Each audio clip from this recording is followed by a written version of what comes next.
जीत की झलक भी है, विजय की एक ललक भी है, मेहनत की जमी पे इरादे जैसे फलक भी है। जी हाँ दोस्तों, आज जीत की बात होगी, उम्मीद की बात होगी और बात होगी हॉकी विश्व कप 2023 की। उस हॉकी विश्व कप 2023 की जो कि हम उम्मीद करते हैं अब 48 साल के बाद भारतीय टीम वो ट्रॉफी उठाए और उस ट्रॉफी को जीत कर एक बार फिर से वो स्वर्णिम इतिहास दोहराए। और इस विशेष खेल पत्रिका के इस विशेष अंक में आज हम आपकी मुलाकात करवाने जा रहे हैं दो ऐसे ही विशेषज्ञों से। पहले विशेषज्ञ पूर्व अंतर्राष्ट्रीय हॉकी खिलाड़ी श्री दलजिंदर सिंह साहब, आपका बहुत बहुत स्वागत है सर स्टूडियो में। और उनके साथ में पूर्व हॉकी खिलाड़ी श्री दीपेंद्र शर्मा जी, जो कि एम्पायरिंग भी कर चुके हैं। सर आप दोनों का स्टूडियो में बहुत बहुत स्वागत है। और आपसे सबसे पहले यही जानना चाहेंगे, भारतीय टीम की जो हालिया फॉर्म है, जैसा कि हमने देखा कि 2021 टोक्यो ओलंपिक में एक बहुत ज़बरदस्त प्रदर्शन रहा और कांस्य पदक जीतकर वो पोडियम पर पहुंचना और कहीं ना कहीं हॉकी की जो स्वर्णिम यादें हैं उन्हें कहीं ना कहीं जहन में वापस ले आना। कोच ग्राहम रीड साहब की सानिध्य में भारतीय हॉकी टीम ने ज़बरदस्त प्रदर्शन किया। क्या कहना चाहेंगे सर इस हालिया फॉर्म को लेकर? कितना भारतीय जो हम विश्व कप देखने जा रहे हैं 2023, कितनी उम्मीदें हैं भारतीय टीम की जीतने की, आपसे जानना चाहेंगे सर। मैं कहना चाहूँगा कि हमें 100% उम्मीद है कि हम फाइनल खेलेंगे, क्योंकि जो भी कुछ समय से जो भी हमारी इंडिया टीम की परफॉर्मेंस आ रही है वो बहुत ही आउटस्टैंडिंग आ रही है। प्लस अभी जो टीम डिक्लेयर हुई है वो एक्सपीरियंस प्लस यंगस्टर्स का मेल है और बहुत ही अच्छी टीम को सिलेक्शन किया गया है और बहुत ही प्लेयर्स जोश में एवं अपनी जो काबिलियत है उसमें हर तरह से परफेक्शन कर रखा है। गोलकीपर लें, हरमनप्रीत कैप्टन लें जो कि ड्रैग फ्लिकर हैं, बहुत ही वर्ल्ड के अभी नामे ड्रैग फ्लिकर हैं। इसलिए मैं चाहता हूं कि इस बार 100% अपनी टीम फाइनल खेलेगी। क्या बात है, फाइनल भी खेलेगी और उस फाइनल को जीतेगी भी, यही उम्मीद करते हैं। सर आप क्या कहना चाहेंगे? जहाँ तक इस वर्ल्ड कप का है, परफॉर्मेंस हमारी टीम की ओलंपिक में बहुत बढ़िया रही है। हमने ब्रॉन्ज मेडल जीता है, इसके पहले हमने कॉमनवेल्थ गेम्स थे उसमें हमने सिल्वर मेडल जीता है। तो हमारे खिलाड़ियों के हौसले काफ़ी बुलंद है और उम्मीद करते हैं कि ये जो परफॉर्मेंस अब ये टूर्नामेंट होगा उसमें हमारे खिलाड़ियों की परफॉर्मेंस बहुत बढ़िया होगी। और हमारा जो इस टूर्नामेंट में पूल मिला है, पूल डी, जिसमें हम भारत के साथ साथ इंग्लैंड है, वेल्स है और स्पेन है। तो इंग्लैंड का जहाँ तक वर्ल्ड रैंकिंग है वो 5वीं है और हमारी जो वर्ल्ड रैंकिंग है वो 6ठी है।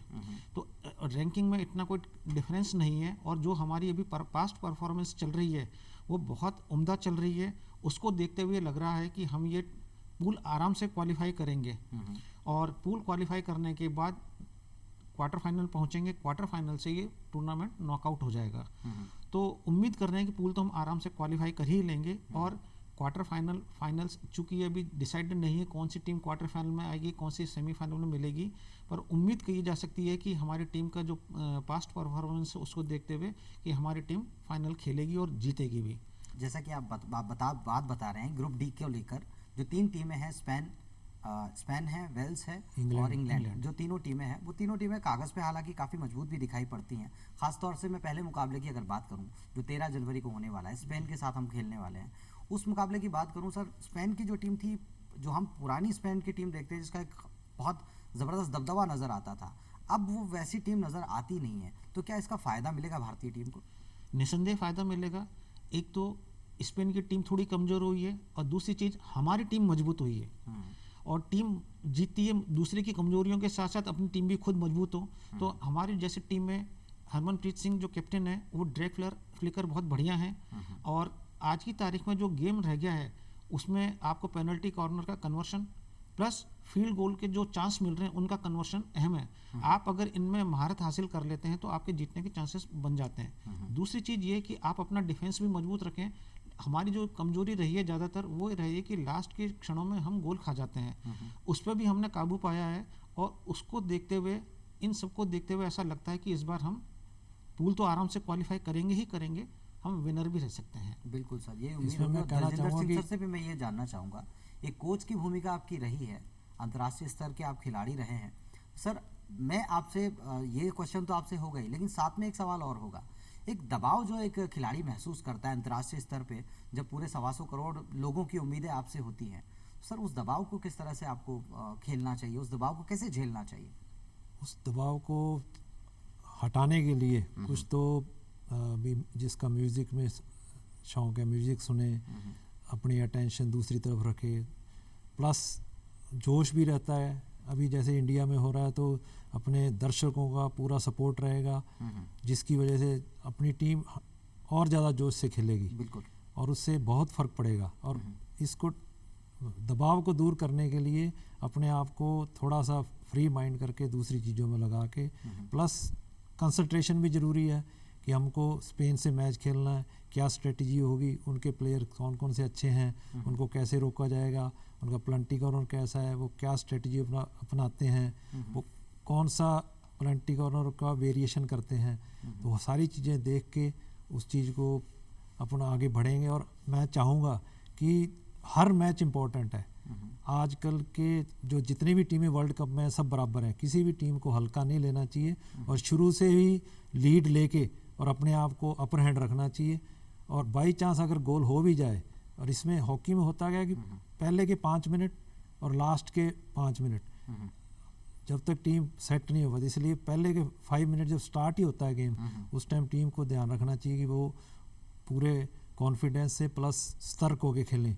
क्यों उन्हीं आप देखते हो उन्हीं चीज़ों में आगे ज़्यादा गोल होते हैं, या तो लास्ट में जाके तो स्टार्टिंग में ही पहले दूसरे मिनट में गोल हो जाता है। तो इस चीज़ का ध्यान रखना है। और बाकी इंडिया टीम अभी जो है हर क्षेत्र में, भला गोलकीपर ले लो, डिफेंडर ले लो, मिडफील्डर ले लो, फॉरवर्ड लाइन ले लो, सारे ही बहुत ही अच्छा प्रदर्शन है और बहुत ही तालमेल के साथ खेल रहे हैं। सर, तालमेल की आप बात कर रहे हैं और पूरी की पूरी टीम की भी हम बात ज़रूर करेंगे, लेकिन एक बात जो आपने बीच में छेड़ी है कि भारतीय टीम अपने घरेलू दर्शकों के सामने ही खेलने वाली है, जिसका एक साइकोलॉजिकल एक एडवांटेज जो है वो ज़रूर मिलने वाला है।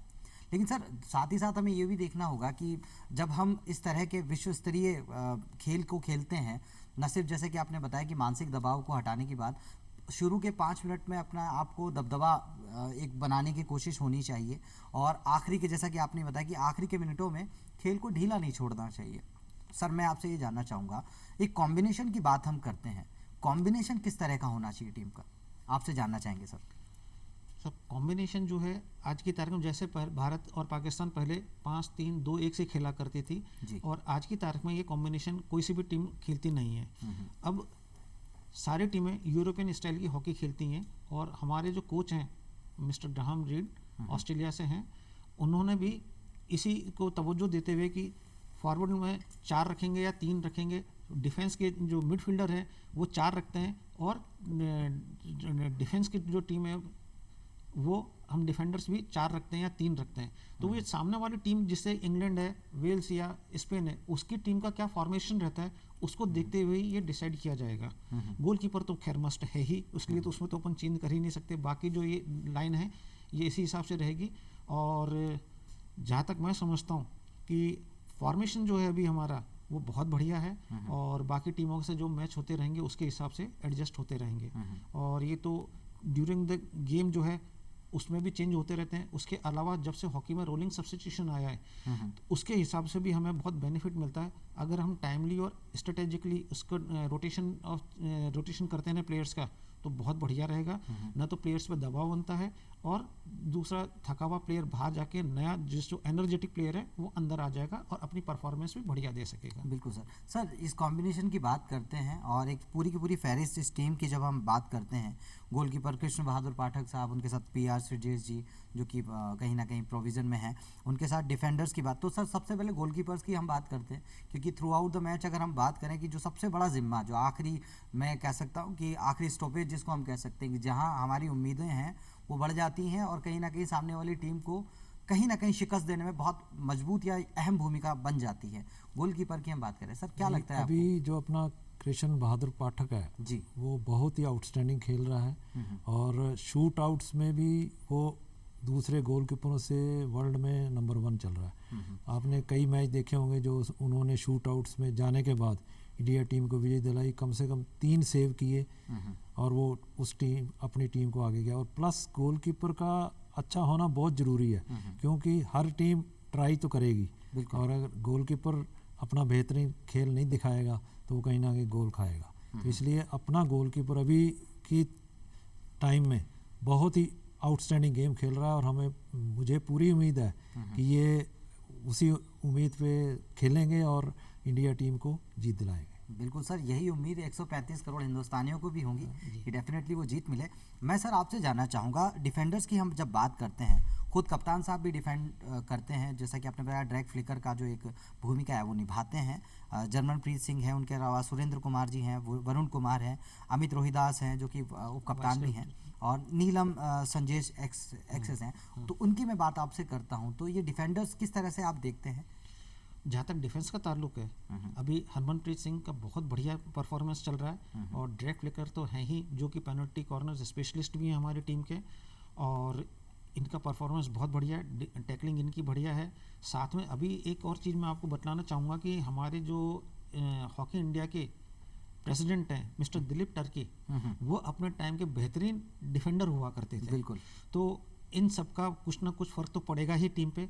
और ये सुरेंद्र कुमार जी हैं, ये भी बढ़िया है। अमित जो वाइस कैप्टन है, इनकी परफॉर्मेंस उम्दा रही है और ये अच्छा परफॉर्म करेंगे। साथ में इनके मिडफील्डर के कॉम्बिनेशन बना के बहुत अच्छी परफॉर्मेंस देंगे, ये उम्मीद की जानी चाहिए। सर इस बीच पे अभी एक जिक्र आपने किया था, जैसे कि आपने कहा था कि जो एक कॉम्बिनेशन है, भारतीय और पाकिस्तान की टीम अक्सर एक जैसे कॉम्बिनेशन से खेलती थी, 5-3-2-1 जैसा कि आपने बताया। लेकिन सर वहीं हम दूसरे अगर हम देखते हैं तो पाकिस्तान टीम जो पिछले 4 बार के वर्ल्ड कप को जीता है, अभी तक जितने वर्ल्ड कप हुए हैं, लेकिन इस बार वर्ल्ड कप में क्वालिफाई नहीं कर पा रहे। तो सर कहीं ना कहीं एक जो भारत और पाकिस्तान का जो मैच देखने का जो सपना है इस वर्ल्ड कप में तो हमारा शायद अधूरा रह जाएगा। तो आपको क्या लगता है सर, इतनी मजबूत टीम वो भी क्वालिफाई नहीं कर पाती, तो मुझे ऐसा लगता है जो कागज़ों पे कितनी भी मजबूत टीम क्यों ना हो, दरअसल जो आपकी हालिया फॉर्म है वो बहुत इंपॉर्टेंट हो जाती है। तो यहाँ सर भारतीय टीम के अलावा कौन सी आपको ऐसी टीम लगती है जो भारतीय टीम को इस पूल में अभी टक्कर दे सकती है, ग्रुप डी की अगर मैं बात करूँ आपसे? ग्रुप डी में जहाँ तक टक्कर देने की बात है, सारी टीमें जो इस लेवल पर पहुंची हैं सारी बराबर की सी होती हैं। जो मौके को अवेल कर लेगा वह टीम जीत जाएगी। जहाँ तक मैंने बतलाया था आपको कि वर्ल्ड रैंकिंग का सवाल आता है, तो इंग्लैंड की टीम 5वें रैंक के और भारत की टीम 6ठे रैंक की है। तो इसमें रैंकिंग से फ़र्क नहीं पड़ता। जो टीम 60 मिनट बहुत अच्छी तरह से खेलेगी, कॉन्फिडेंस से खेलेगी कि मेरे को तो आज बेस्ट परफॉर्मेंस देनी ही है, वही टीम जीत जाएगी। और जो भी इसमें थोड़ा सा भी ढीला पड़ेगी वो टीम हार जाएगी। और अगर हारती भी नहीं है तो ड्रॉ कर जाएगी। ड्रॉ करने पे 1 पॉइंट मिलेगा, जीतने पे 3 पॉइंट मिलेंगे, हारने पे 0 पॉइंट है।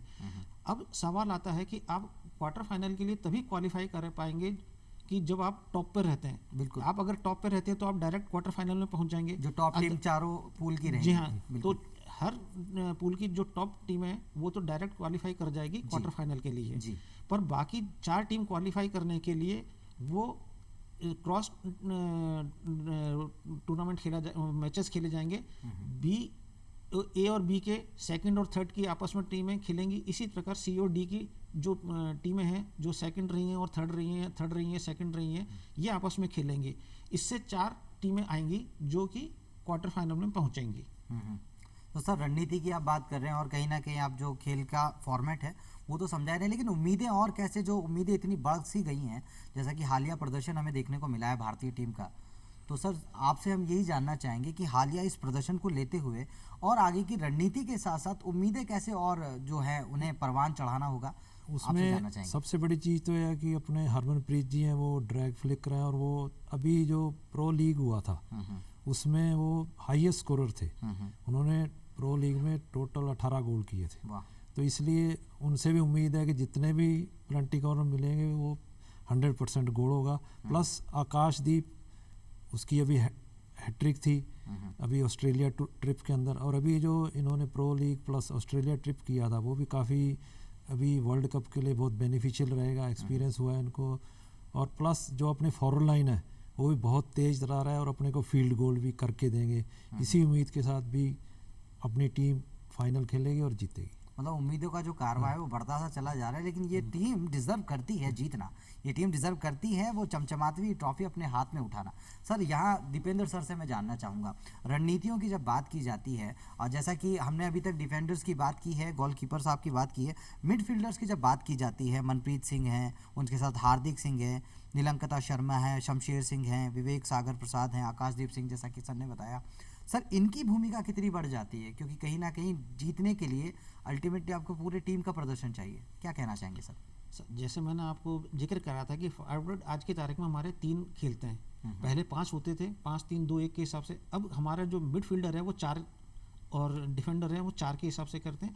फॉरवर्ड 2 ही खेलते हैं या 3 खेलते हैं। जो मिडफील्डर की लाइन है उसमें जो जिस विंग में बॉल चल रही है, अगर राइट साइड में बॉल चल रही है तो राइट साइड का जो मिडफील्डर है वो ऊपर आगे चले जाएगा, इधर से भी एक प्लेयर आगे चले जाएगा, वो फॉर्मेशन लगभग आगे जाके 5 की भी हो जाती है। और जब हमें डिफेंस करने की ज़रूरत पड़ती है तो वो जो मिडफील्डर आगे गया हुआ जो फॉरवर्ड बन गया है वो वापस पीछे आ जाता है और इस हिसाब से डिफेंस में भी उसको सहयोग मिल जाता है और आगे तो वो अटैक में करता है सहयोग जब अटैक करना होता है। तो इस हिसाब से कॉम्बिनेशन बना के अटैक किया जाता है जिसकी वजह से फ्रूटफुल रहता है, क्योंकि आप जितना अटैकर ज़्यादा होंगे और अटैक जितनी ज़्यादा करेंगे वही टीम ज़्यादा जीतेगी। गोल तो जीतेगी टीम तभी जब आप गोल करेंगे और हारेगी टीम तब जब आप गोल खा जाएंगे।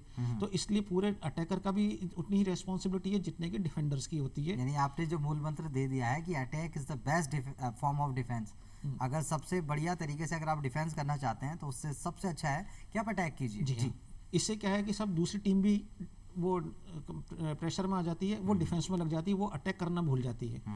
तो इसका तो बेनिफिट मिलेगा ही मिलेगा अगर आप अटैक करते हैं। अगर आप अपने टाइम में देखें कि कभी पाकिस्तान सबसे बढ़िया अटैकर हुआ करता था, उसी का नतीजा था कि पाकिस्तान ने अब तक जो 14 इसके एडिशन हो चुके हैं, 14 में से 4 बार पाकिस्तान विनर रही है और 2 बार रनर्स अप रही है। वही एक कारण था कि पाकिस्तान अटैक करती थी। बीच में अब पाकिस्तान की जो क्वालिफाई ही नहीं कर पाया इस वर्ल्ड कप के लिए, तो उनको भी अपने आत्ममंथन करना पड़ेगा, वहाँ की जो अथॉरिटीज़ हैं उनको, प्लेयर्स को भी, और उसका नतीजा हम उम्मीद करते हैं कि पाकिस्तान अगली बार भी अच्छी परफॉर्मेंस करेगा और आएगा। और निश्चित तौर से भारतीय टीम पाकिस्तान टीम को हराएगी, ये उम्मीद भी हम करते हैं। ये तो बहुत जरूरी है साहब, नहीं तो पूरा देश उसको देखता है तमन्ना से, और देश ही नहीं पूरे विश्व में उन मैचों का, चाहे वो हॉकी हो, चाहे क्रिकेट हो, चाहे कोई सा भी गेम हो, उसमें सबकी निगाहें, सारे दर्शकों की, विश्व के दर्शकों की निगाह उसी मैच पे रहती है जिसमें ग्रेट राइवलरीज जिन्हें हम कहते हैं। सर यहाँ फॉरवर्ड्स की भी बात की जाए तो दलजिंदर सिंह सर से मैं जानना चाहूँगा, मनदीप सिंह हैं, ललित कुमार उपाध्याय हैं, अभिषेक हैं, सुखजीत सिंह हैं, तो आपको क्या लगता है सर कि फॉरवर्ड्स की भूमिका किस तरह से काम में आने वाली है इस टीम? फॉरवर्ड्स की भूमिका में देखो, ये 2 तो बहुत एक्सपीरियंस्ड प्लेयर हैं, मनदीप सिंह और ललित, और दूसरे 2 यंग प्लेयर्स लिए इन्होंने, अभिषेक और सुखजीत सिंह।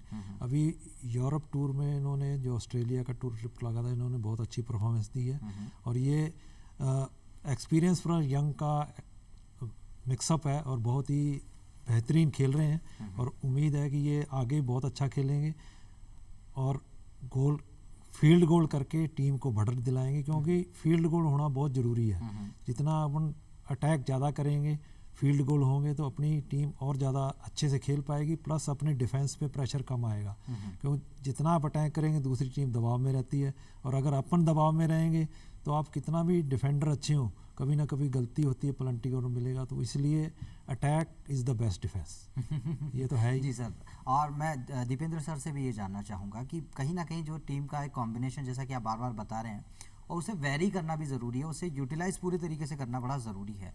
लेकिन सर कहीं ना कहीं एक वो आता है ना कि 15-15 मिनट के 4 क्वार्टर्स आपको खेलने हैं, हर एक क्वार्टर में खेल बदलेगा निश्चित तौर से, और मैं ये कहना चाहूँगा कि 60वें मिनट तक खेल कभी भी कहीं भी बदल सकता है, इसमें कोई अतिशयोक्ति नहीं है कहने में। तो सर क्या स्ट्रेटेजी होनी चाहिए क्वार्टर टू क्वार्टर कि हम जैसे स्पेन के सामने जो हमारा पहला मैच है 13 जनवरी को, क्वार्टर टू क्वार्टर कैसे खेलना होगा, आपसे जानना चाहेंगे। जहाँ तक इन पूल मैचेस की बात है तो स्पेन की टीम अच्छी है। हमारा टाइम अभी जो चल रहा है, इसका परफॉर्मेंस बहुत बढ़िया दे रही है। तो इसमें उनके जो कमियां हैं, स्पेन की टीम की कमियों को देखते हुए जो हमारे कोच हैं ग्राहम रीड, वो इसको एनालिसिस करेंगे। एनालिसिस करने के बाद ही अगले रोज कैसे खेला जाएगा, या उस वक्त वो परफॉर्मेंस दे नहीं पा रहे हमारी स्ट्रेटेजी के अनुसार हमारे प्लेयर्स, तो उनको जब रोलिंग सब्स्टिट्यूशन होता है उसमें जो रोल ओवर प्लेयर है वो जाके भी थोड़ा सा हल्का सा कैप्टन को गाइड कर देता है। अगर नहीं हो पा रहा उसके बावजूद भी, तो जो 15 मिनट के बाद जो दूसरा क्वार्टर होगा, तो उस 2 मिनट का जो गैप मिलता है उसमें कोच उनको गाइड कर सकता है कि हमें अब कैसे स्ट्रेटेजी अपनानी है, उसके बेसिस पर ही चलते हैं। सर एक सवाल और आता है जहन में, बीइंग राजस्थानी, एक राजस्थानी होने के नाते पूछना बनता है डीडी राजस्थान के इस मंच से कि राजस्थान से कोई प्लेयर इस फहरिस्त में हमें दिखाई नहीं पड़ता है। सर क्या कमी रह जाती है इसमें? एक तो फिर क्या, अपने पास ग्राउंड्स प्लस कोचेस की बहुत कमी है, भी अपने पास एस्ट्रोटर बहुत कम है, प्लस एकेडमीज़ नहीं है, और पहले टाइम में स्कूल्स कॉलेजेस में बहुत हॉकी चलती थी, अभी वो देखने में आ रहा है करीब करीब सब जगह बंद है, टूर्नामेंट्स भी बंद हैं। तो इस चीज़ को बढ़ावा देने के लिए स्कूल्स कॉलेजेस इंफ्रास्ट्रक्चर को इम्प्रूवमेंट करना, जैसे कि सीएम उड़ीसा के हैं, उन्होंने हॉकी को कितना ऊपर लेके आए हैं। इवन दो इंडिया टीम भी उन्होंने गोद ले रखी है, उन्हीं की वजह से जो ये परफॉर्मेंस आ रही है, मैं कहना चाहूँ उन्हीं की वजह से, और बहुत सपोर्ट करते हैं। और ओलंपिक में भी कोविड के टाइम उन्होंने पूरा उसका खर्चा उठाया, वहाँ कैंप लगाए और सपोर्ट किया, जिसकी वजह से अपना ब्रॉन्ज मेडल आया। और इतने सालों बाद हॉकी की टीम बहुत ही आउटस्टैंडिंग परफॉर्मेंस दे रही है। राजस्थान को ऊपर लाने के लिए एक तो ग्राउंड्स का इम्प्रूवमेंट होना चाहिए, प्लस हर डिस्ट्रिक्ट में कोचेज होने चाहिए, प्लस एकेडमीज़ का और खोला जाना चाहिए।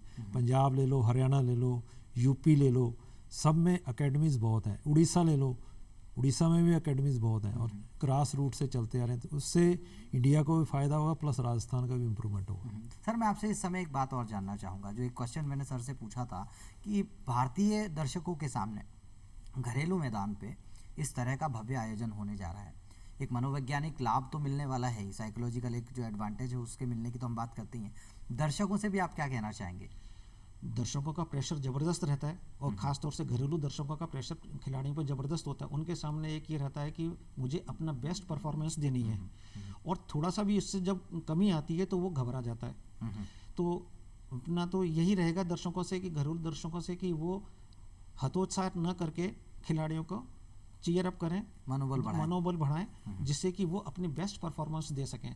और खिलाड़ियों को 60 मिनट ही बढ़िया परफॉर्मेंस देनी है, और हर खिलाड़ी ये सोच ले कि मैं आज रात को तभी बढ़िया नींद आ सकेगी मेरे को जब मैं अपनी बढ़िया परफॉर्मेंस दे सकूंगा। नहीं तो खिलाड़ी को भी नींद नहीं आती है।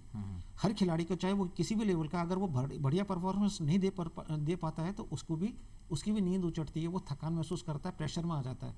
तो लिहाजा हम तो दर्शकों से यही कहेंगे कि खिलाड़ियों को चीयर्स अप करें, उनका मनोबल बढ़ाएं, और खेल का आनंद लें, और खेल को बढ़ावा दें। सर, यही बात आपसे दोबारा हम जानना चाहेंगे कि जो भारतीय जो दर्शक हैं, जैसा कि एक आह्वान अभी फुटबॉल को लेकर सुनील छेत्री साहब ने किया था कि आप आइए देखिए, बाकी हम पे छोड़िए हम कैसा खेलते हैं, हमारे खेल को सराहिए, आप चाहें तो हमारे खेल को क्रिटिसाइज़ कीजिए, आलोचना उसकी कीजिए, लेकिन एटलीस्ट देखना शुरू कीजिए। शायद मुझे ऐसा लगता है, जब भारतीय टीम की मैं बात करता हूँ 1920 से लेकर 1980 तक एक अच्छा खासा दबदबा देखने को मिलता है, और मतलब हॉकी के पर्याय मेजर ध्यानचंद ऐसे खिलाड़ी जिनका सिर्फ नाम लेने से ही वो गौरवान्वित महसूस होना आवश्यक हो जाता है। तो सर, आपसे मैं ये जानना चाहूँगा कि वो पुराने दिन, वो स्वर्णिम इतिहास दोहराने के लिए दर्शकों से आप क्या आह्वान करना चाहेंगे? मैं दर्शकों से ये आह्वान कर रहा हूँ, मैक्सिमम मैच देखें, प्लस उसका एनालिसिस करें, प्लस वहाँ जो जा सकते हैं वहाँ जाके मैचेस देखें और चीयर अप करें। और जो पुराना टाइम था, उस टाइम तो हॉकी का जो टीवी तो होता नहीं था, रेडियो पे भी मैच आते थे, तो मैच जहाँ भी होता था रेडियो कमेंट्री चलती थी, वहाँ भीड़ लग जाती थी। और मैं मीडिया कर्मी से भी करना चाहूँगा कि इसको और ज़्यादा हाईलाइट करें, जिससे कि लोगों को पता लगे कि हमारे हिंदुस्तान में वर्ल्ड कप हॉकी होने जा रहा है, क्योंकि अभी मीडिया की तरफ से इतना कवरेज नहीं मिल रहा है जितना होना चाहिए। क्योंकि जितना आप कवरेज देंगे तो ही तो जो दर्शक हैं वो आकर्षित होंगे। प्लस मैचेस का भी पता लगना चाहिए हर एक को भी, कौन सा मैच कितने बजे और कौन से टीवी पे कब रिले होगा, तो जिससे कि वो दर्शक लोग देख सकें। और ये तमाम सूचनाएं जानी चाहिए ताकि सर, आज आप दोनों स्टूडियो में आप आएँ, बहुत बहुत आपका धन्यवाद जिस तरह की आपने जानकारियाँ दी हैं। तो दोस्तों, ये थे हमारे साथ हॉकी के विशेषज्ञ जिन्होंने जानकारी दी आज हॉकी वर्ल्ड कप 2023 कैसे होगा हमारा। रणनीतियों की बात हुई, विजय रथ की बात हुई, तो बस हम भी यही उम्मीद करेंगे कि एक बार फिर से विजय रथ पे हम सवार होंगे और इस चमचमाती हुई ट्रॉफी के हम हकदार होंगे। इसी विश के साथ, इसी मनोकामना के साथ दीजिए इजाज़त अजहर को, और अगले अंक में फिर होगी आपसे मुलाकात। धन्यवाद।